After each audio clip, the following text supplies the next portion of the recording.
It's the unraveling, it's the unraveling. It's the unraveling, it's the unraveling, it's the unraveling. Guys, do you want, guys, do you want, guys, do you want, It's the unraveling. Welcome everybody to this discussion of number 16 in the Apollo Chamber Players Commissioning Project 20 by 2020. I'm joined by the four members of the Apollo Chamber Players, Matt, Annabelle, Whitney and Matthew, and also special guest Pamela Z, who is the composer of this 16th commission, a piece entitled The Unraveling. Matt, how did you and Pamela Z get hooked up? Well, 2 years ago, for our programming for that particular season, we decided to explore the diversity of and different definitions of folk music and what different composers may have defined as folk music. So I remember getting in touch with Pamela Z. We had listened to some of her music, and it was super interesting. She uses multimedia devices. She uses a laptop, MacBook Pro, and she had a beautiful, beautiful voice that really, spoke to the heart.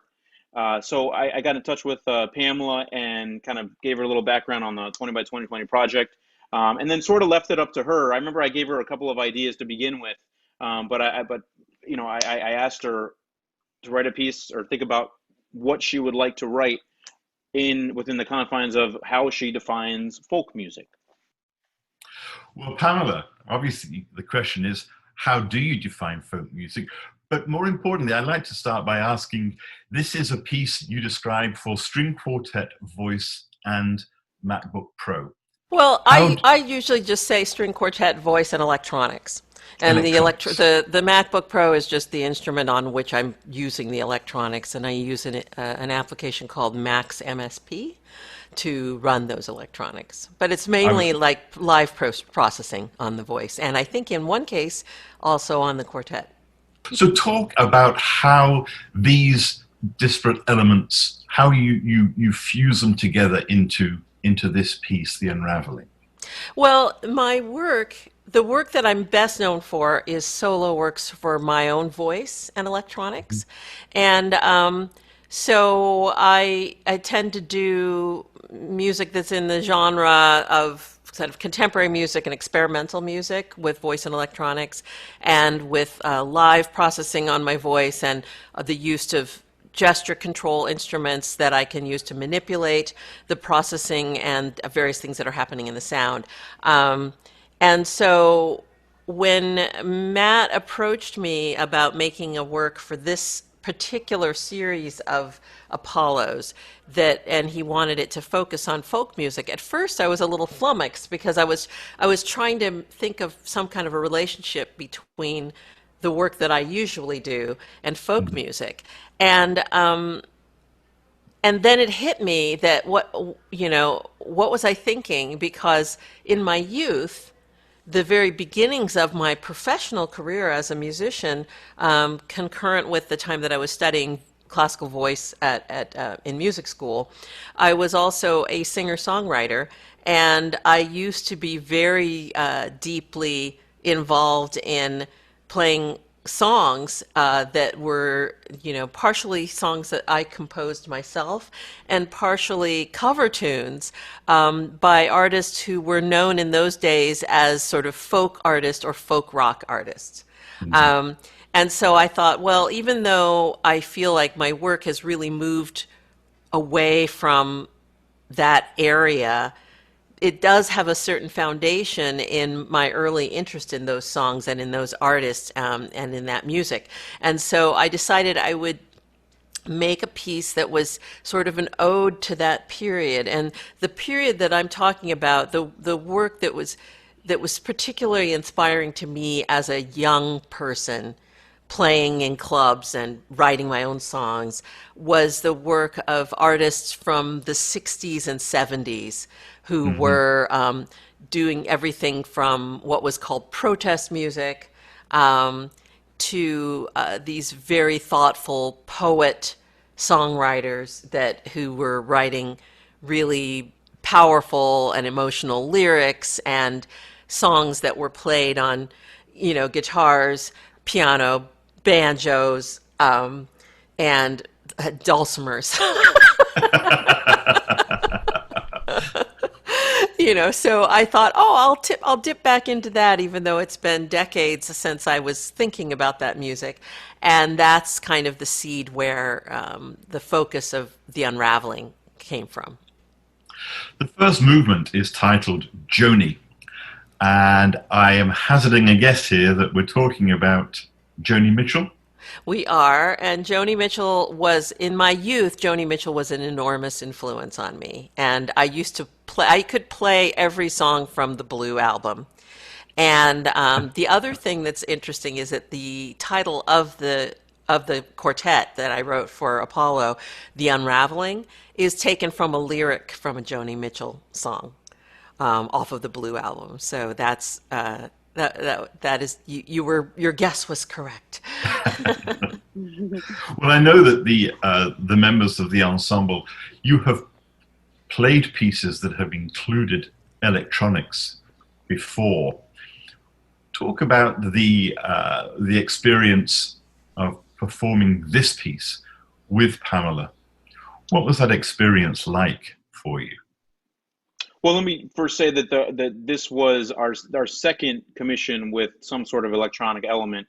The first was our 11th commission by Chris Theophanides and Mark Wingate. That they did a really good job of incorporating some really cool electronics. And so when Pamela presented this, we were very excited about that. Any other reactions from the musicians? Annabelle, you look like you.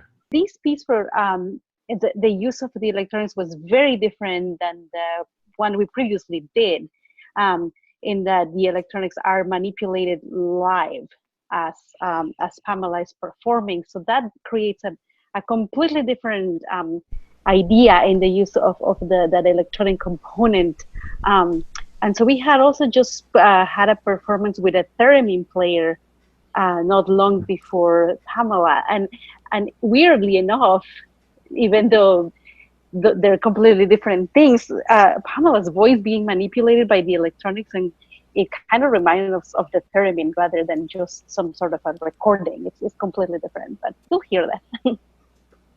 Pamela, with your voice and which you sample and you manipulate, is what your voice does, is that vocal part a written, composed part, or is it something that's more improvisational? In my, both in this work and in the work that I do as a soloist, nearly all the music I'm performing has been composed all the way through. But I don't tend to notate my part except in those cases where I'm working with an ensemble, because then I need to create a score so that the entire ensemble can learn the piece. When I write for myself, I tend to just create the work and then learn it, and I don't actually bother to meticulously notate every note that I'm singing. Which gives me problems later when sometimes vocalists will approach me and say, can you send me a score for such and such? I really like it and I want to sing it. And most of those don't exist unless it's a section from a piece that that also included other instruments, in which case I then tend to go ahead and notate my part. But in terms of whether it's composed in advance or improvised, it's generally composed in advance. However, my approach to composing is that composing comes through improvisation. And I tend to feel that even the composers who don't think of themselves as improvisers, even they are improvising to compose the works, because really that's what composing is. It's like coming up with the material. It's making it up, and that's what improvising is. And so the difference is some people improvise in front of an audience, and some of them do it in their studio and then make little black dots on paper to indicate what that is so that later someone else can play it. So improvisation is definitely involved, and there are works that I have done that involve a lot of structured improvisational elements. And occasionally I will do something that's completely improvised. But for the most part, everything that I'm doing was already composed before the audience hears it. That's such an interesting concept that composers, of course, you're improvising. I mean, maybe with the exception of Mozart, who just would, hear it in his head and write it down. But even in your Yeah. head, But he was he would improvising when he he was heard it in his improvising. head. Yeah, of course, You know? of course. Yeah. Yeah. That's such There that's a is fascinating concept. there is like an aleatoric component to a lot of your compositions, though, too, where you'll put something on a loop, and so it happens in a similar way, but every performance is a little bit different. Isn't that? I think that's true in this Yes piece as and well. no. I mean, there are some things, there are sections of pieces where I have it structured where I'm making some sound and it's going into the layers of various loops. And in some cases, I have some freedom in what I'm doing with that material each time. And then there are other cases where even though I am grabbing a live sample of it and it's returning and I'm singing and adding over the top of that, if you go and look at multiple recordings of me performing that work, you'll see that I do it the same way each time. So just the fact that I'm doing looping does not necessarily mean that that's not something that's necessarily going to result in completely different results each time. It depends on the way in which I'm looping. And also, there are some things where I'm using a type of processing that does have a randomization to it, like the way that I process your strings in the, where The did we last do movement that? of this, Yeah, In the final Microbus. movement. the final movement. I grab, you're playing something that's very specifically notated for you, and I'm grabbing samples of it, but it just so happens that the processing, the treatment that I'm using is something that is granulating the sound of I'm making these samples in real time of you. They're getting granulated and scrambled and then popping back in a randomized way. So each time that would happen, you would not hear precisely the same notes in the same order, and you'd hear little fragments of notes, and they'd be compressed and expanded and chopped up and maybe even pitch shifted. And the result would be, it would have the same feeling probably each time, but it would be a slightly different result. And that's the same true, that's true for when I'm processing my own voice, if I'm using that type of a process. Talk about layering, because obviously the sound that you create is layered. There is your voice, there is the electronics, there is the quartet, there are the loops, etc. Well, I think of it a lot as, a composer who writes mainly symphonic music. Their instrument is this gigantic living instrument that's made out of, 100 plus people sometimes. Lots of layers of sound are created by this organism, which is this living instrument that composer is writing for. And I feel like I kind of work the same way. I'm thinking about texture, and I'm thinking about the colors that result from layering different kinds of sounds. And it's just a way of building a structure and a texture for a piece to take into account all of those instruments, all of those sounds that could happen simultaneously or contrapuntally with each other. And if I'm not writing for a chamber ensemble, I'm just writing for my own voice and electronics, even then, sometimes there's a lot of layers. But all of that, to me, I do really pretty methodically, in the same way that a composer who was achieving a similar or different effect by using a large ensemble of instrumentalists. So, Really, as the violist, one of the string members of this Unraveling, what's it like to be in that sound environment, which is an environment that you don't often get to play in? So as a member of the ensemble playing the Unraveling, I was just thinking about, there was also sort of another member of the quartet, but being in that kind of musical environment, even though it seems like, okay, there's all these structures in place, like we have a click or this or that, but I also found it really freeing too.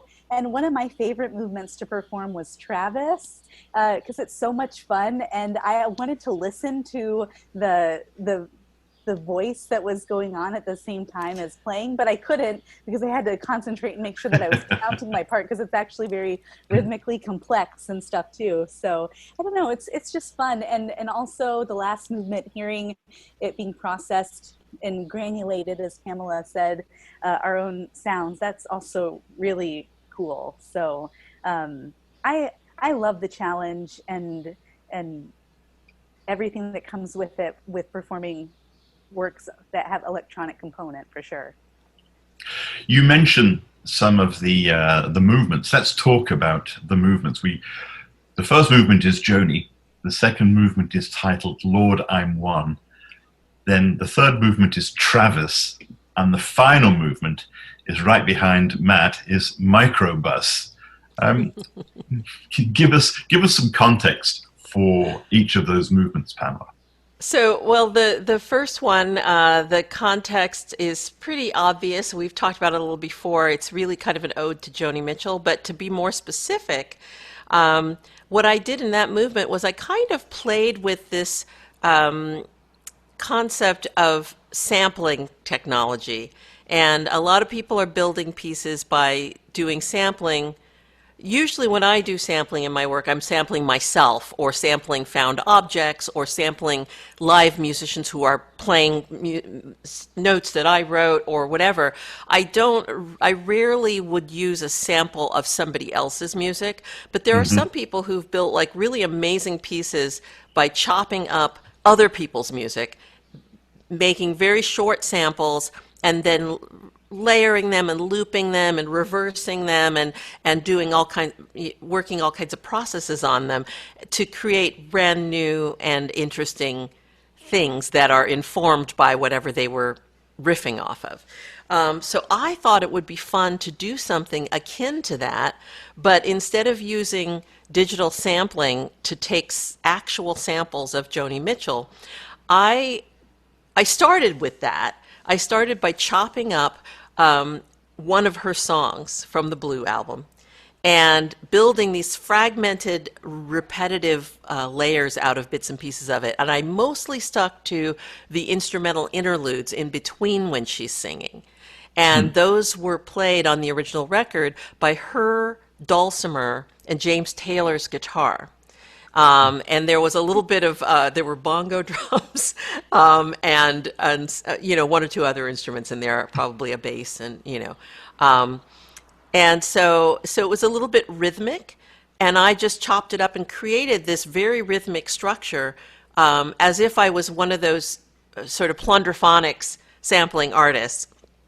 And then instead of using that as the tape part for the piece, I transcribed it, like every measure of it, and built the string quartet. So I had them pit sing because I wanted it to sound like the dulcimer and the guitar.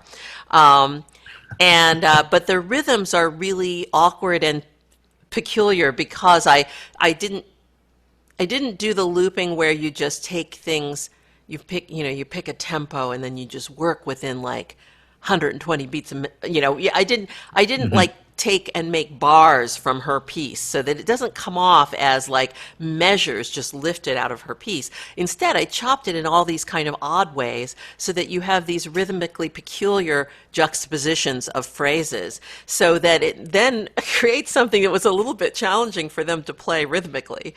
And so that was where that came from. Now, once in a while, there were places where a little part of one of her vocal phrases would end up in those samples, and I decided that I would just be true to that by adding a vocal part for myself in the piece where I actually sing those fragments of the samples that I pulled from her. So that was how that piece was created, and Sorry, and also, just so for the listener to be listening for a lot of those moments where you sample with the voice, you have a little duet with Annabelle, who's playing first violin, which I think is very beautiful. I think also with the viola. yes, I Again, actually yeah. moved the parts around into other instruments so that they're not always, Yeah. you know, so that different things are pulled out at different points, and you do get these nice melodic duets with that. And you So use a lot that's of you use a lot of extended technique to get the rhythmic effects of the band too. There's a lot of slap pitching in the cello part, and a lot of knocking on wood, and using the instrument as a percussion instrument exactly. as well. I forced cellist Matthew, to become like the bongo drum player. That's right. Right. So yeah, so that's kind of that's sort of how I developed that first movement, Joni. The second movement, its title has a very funny story. I don't know if you want me to tell this whole story, but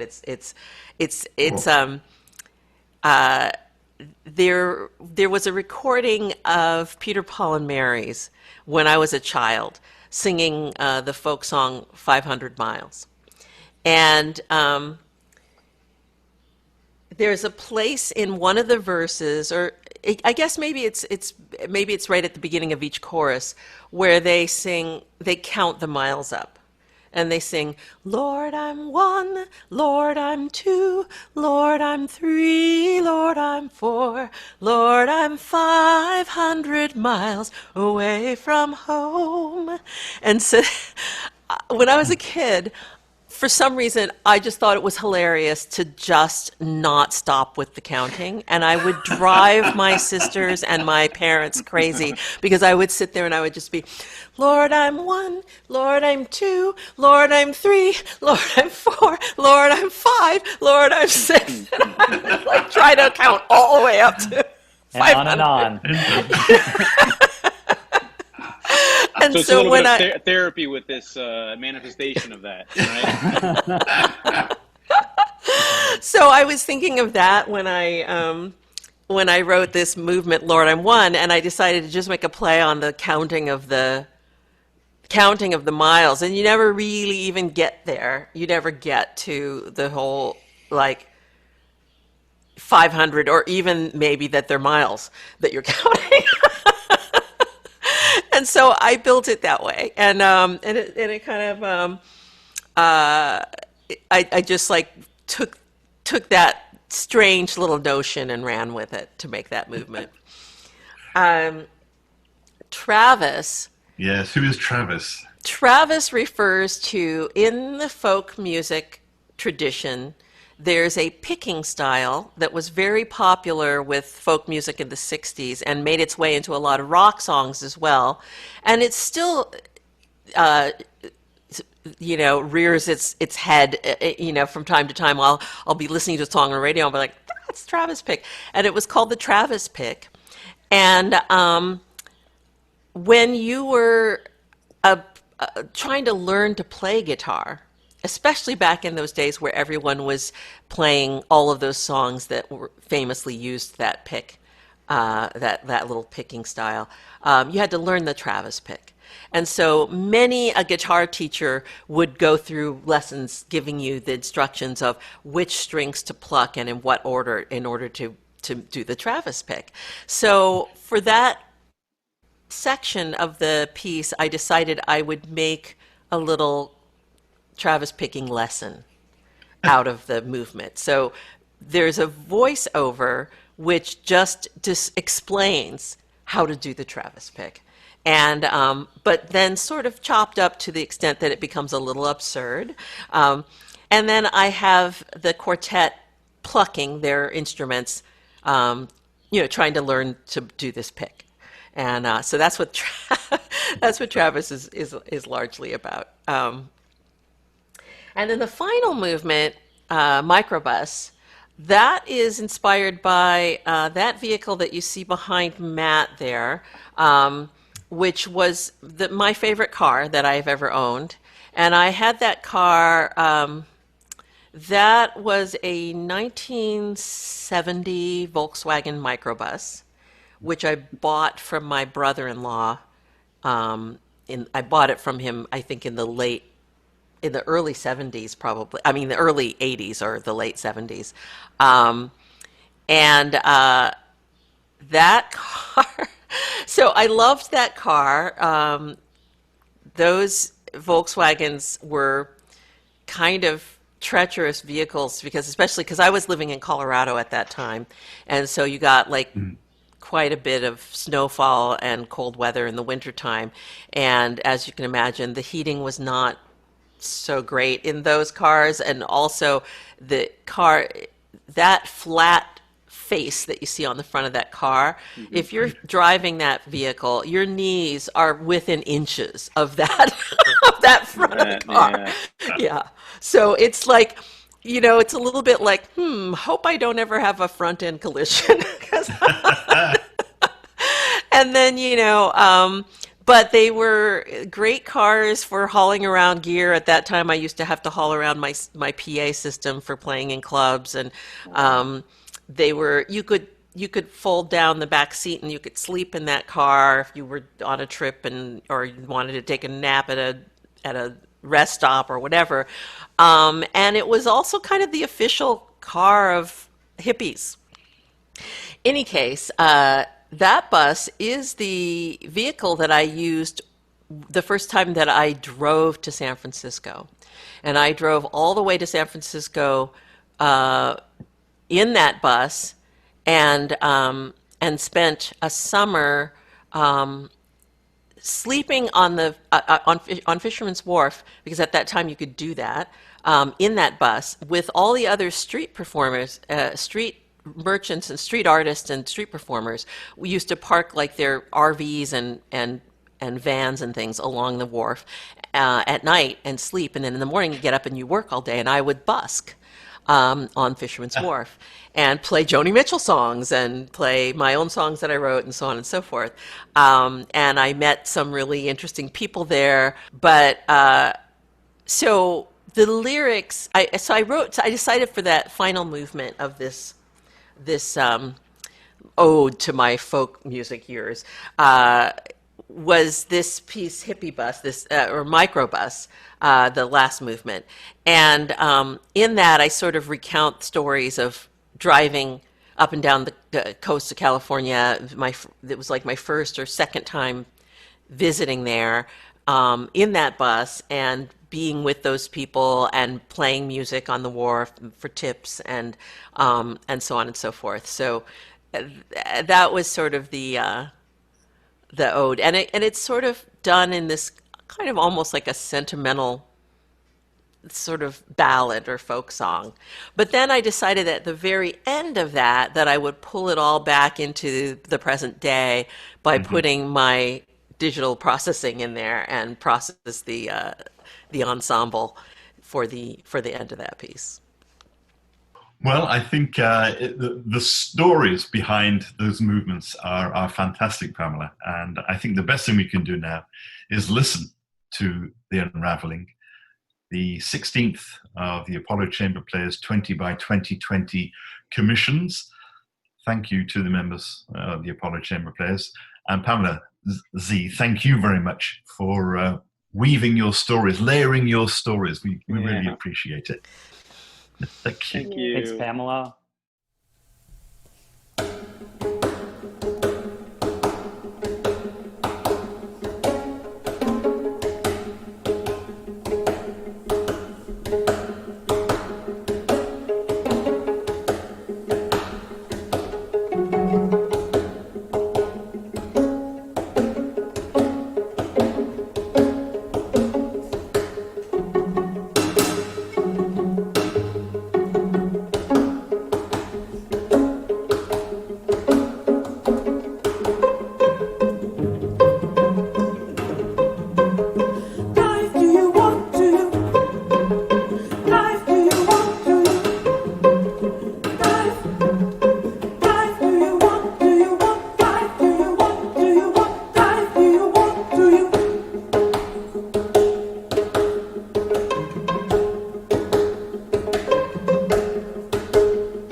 better.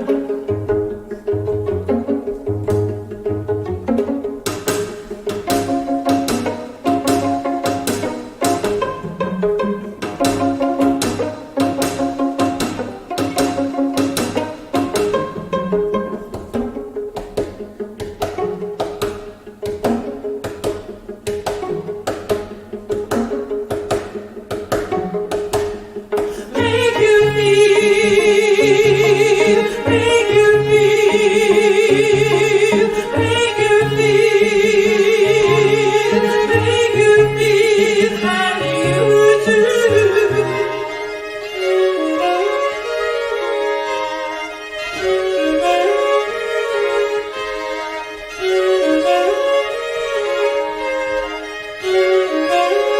Make you feel,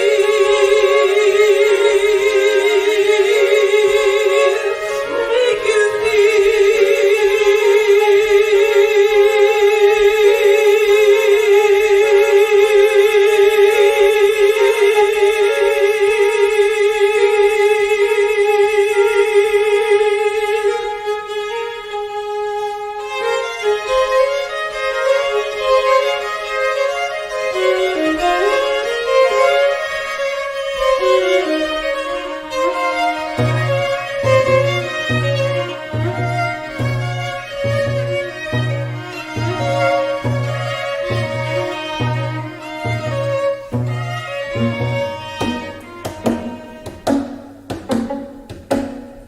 It's the unraveling, it's the unraveling, it's the unraveling, it's the unraveling. It's the unraveling, it's the unraveling, it's the unraveling. It's the unraveling, it's the unraveling, it's the unraveling. Guys, do you want, guys, do you want, guys, do you want, do you? It's the unraveling. Time, do you?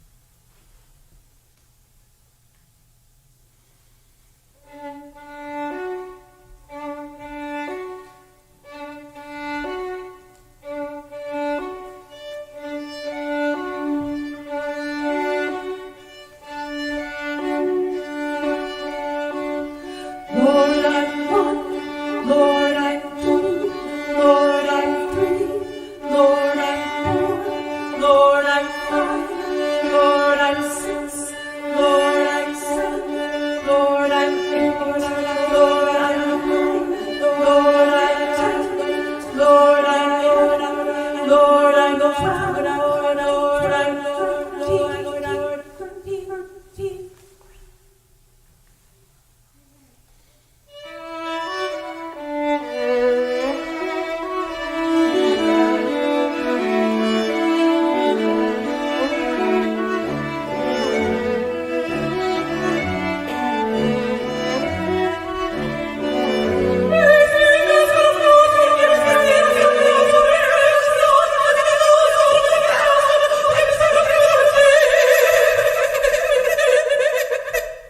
Lord, I'm 15, Lord, I'm 16, Lord, I'm 17, Lord, I'm 16, Lord, I'm 21, Lord, I'm 22, Lord, I'm 23, Lord, I'm 22, Lord, I'm 23, Lord, I'm 22, Lord, I'm 23, Lord, I'm 22, Lord, I'm 23, Lord, I'm 22, Lord, I'm 27, Lord, I'm 38, Lord, I'm 39, Lord, I'm 27, Lord, I'm 40, Lord, I'm Lord, I'm Lord, I'm Lord, I'm Lord, I'm Lord, I'm Lord, I'm Lord, I'm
Lord, I'm 496.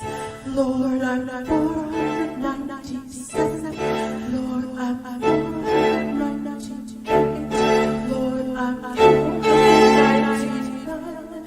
Lord, I'm 500.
Today, we'll start by just focusing on the thumb. The thumb is going to alternate between the root of the chord on string 5 or 6 and the 3rd or 5th of the chord on string 4 or 5.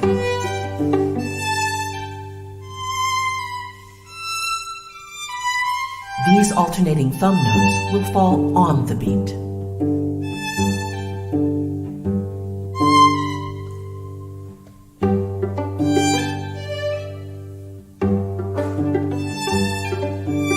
Once you've mastered the thumb pattern, let's begin adding fingers.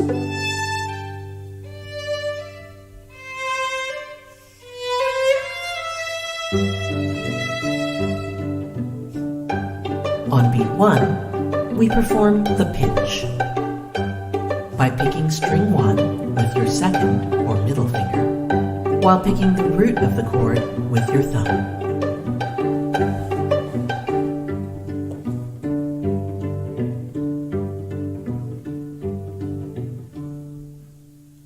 We'll start by just focusing on the thumb. The thumb. Focusing on the thumb. Your thumb. Your thumb.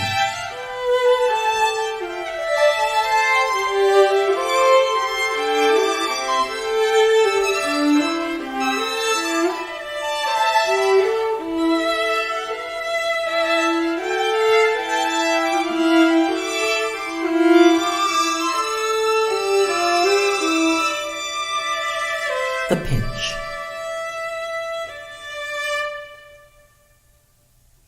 The pinch, the pinch. We perform the pinch, the pinch, pinch. We perform the pinch.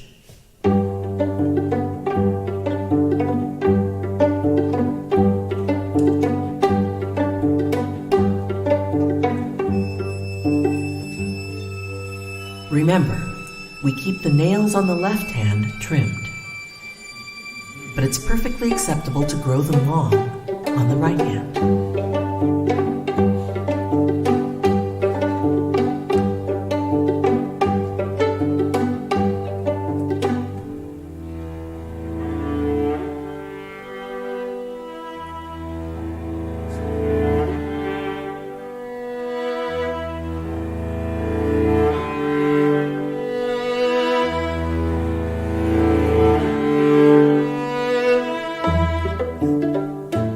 Once you've mastered the thumb pattern, by picking string 1, by playing string 1 on and perform the pinch. Once you've mastered this pattern, you'll find it's useful in playing an almost endless list of favorites. You'll find it's useful the pinch. Once you've mastered this pattern, you'll find it's useful in playing an almost endless list of favorites. The pinch, the thumb, the pinch, the thumb, the pinch, the thumb, the pinch.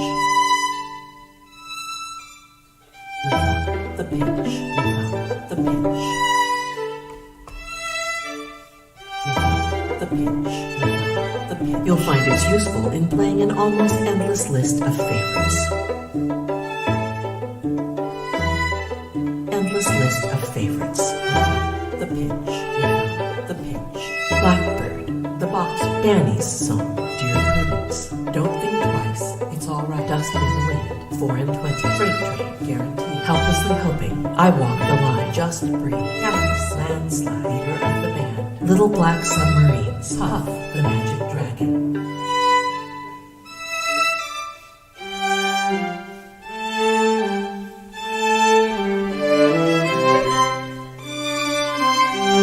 Once you've mastered this pattern, you'll find it's useful in playing an almost endless list of favorites.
they heard a mighty scream and beating of wings.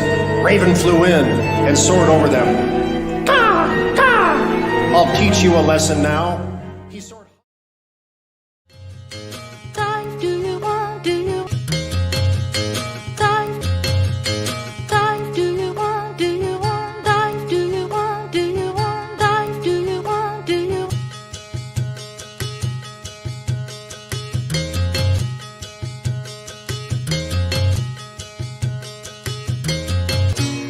So both get, so both get, so both get, so both get, so blue.